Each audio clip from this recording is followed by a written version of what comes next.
Hi hello నమస్తే welcome back to my channel. ఈరోజు మనం వాము ఆకుతో కషాయం ప్రిపేర్ చేసుకుందాం. వాము ఆకులను తీసుకొని ఇలా 2 నుంచి 3 సార్లు శుభ్రంగా కడిగి ఇప్పుడు స్టవ్ పైన ఒక గిన్నె పెట్టి అందులో నీళ్లు వేసి ఈ వాము ఆకులని ఒక 5 నుంచి 6 వాము ఆకులు ఈ వాటర్లో మరిగించుకోవాలి. ఇలా మరిగించుకొని అది మంచిగా మరిగిన తర్వాత ఇలా 2 గ్లాసులలోకి తీసుకుంటే మనకు వాము ఆకు కషాయం రెడీ అయింది. ఇది చల్లారాక మనుడాడికి అయితే ఇస్తున్నాను, తాగుతున్నాడు. చూడండి ఎలా ఉంది మనుడాడి.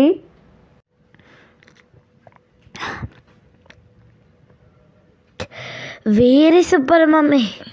మీరు కూడా మీ ఇంట్లో ప్రిపేర్ చేసుకొని తాగండి, మీ పిల్లలకి ఇవ్వండి. ఇది ఆరోగ్యానికి చాలా మంచిది. తప్పకుండా మా ఛానల్ని లైక్ చేయండి, షేర్ చేయండి, సబ్స్క్రైబ్ చేయండి.